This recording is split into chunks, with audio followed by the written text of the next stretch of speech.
just want to make a comment, a very important comment. Life cannot be created. Life essentially flows from the one source. Human beings, we can be created. Objects can be created. We can put our hands to it and carve it. But life itself cannot be created. When we understand this great truth, there's a whole lot of significance to it. That's right. Many of the beliefs that we have could well be wrong. And it's this life that permeates reality altogether. What is reality? Reality is light itself. That's right.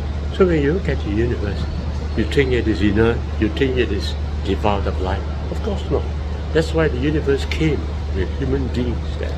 It came with all the creatures, with consciousness, so that the universe can express itself through human beings. You see, all things in this universe change. That's right. Objects, they change. As they move from beginning to its end, the object change. So it apparently appears, of course, that the object can give birth and can end itself. But life cannot. Life is eternal, and life is soul. The soul of every object in the universe. The soul of the universe itself. Life cannot cease whatsoever. Life is eternal.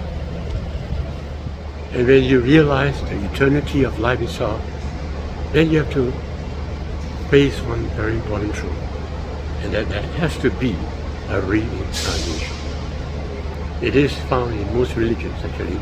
Hinduism, Buddhism, except Christianity. It's also found in Judaism. So what's happening there? But the mysterious thing about it is from day one, we have been given the wrong information. And nobody told us. It's just that when we see a person, a human being, and we notice that came from a baby, and then after that, that human being grows old and dies. And so we feel that that person has died. And so we say that life has died. We made a mistake. The person has died was correct, but life didn't die. And the truth is that life isn't in that person in the first place. Life has always been in between. That's right, in between at the seventh point. So life has never ceased. It's only the person, because he couldn't generate the 7 points, as a result of which life did not spark off from that person. Where is the character of that person?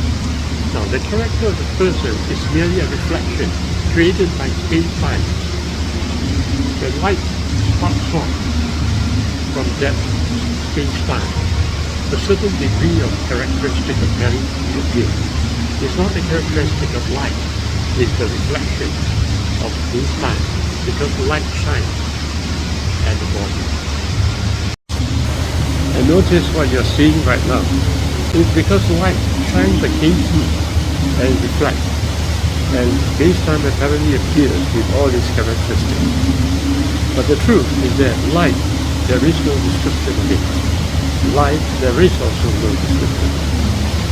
It's space-time that makes it appear that we have got a time and got a space. And all of it because of our body, and because of the terrain, and because of the time in which we came into this world.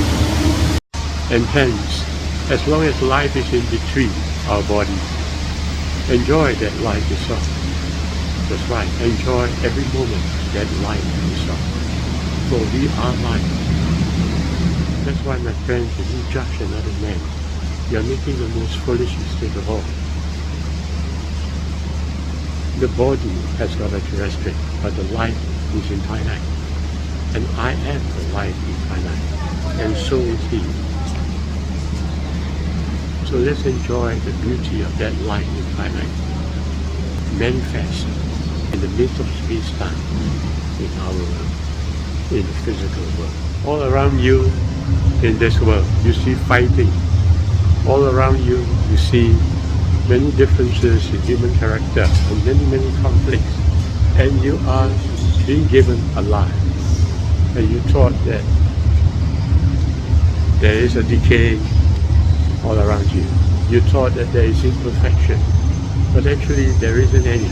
Because life itself, the life that I am, is the most perfect infinite beauty of all. The problem is that we attach life to object. And we thought that the object is life. And we define life using objects that we see around us. And we saw a decaying life. But we have made the greatest mistake of all. Life is only in between. It is never the object itself. The objects that you see around are only a reflection of that life. So before I close this video, a very important video, I have to say this. You see, what you see all around you is imperfection. Right? Throughout this video you notice that I keep changing. You see imperfection. But you must always remember, life itself is perfect.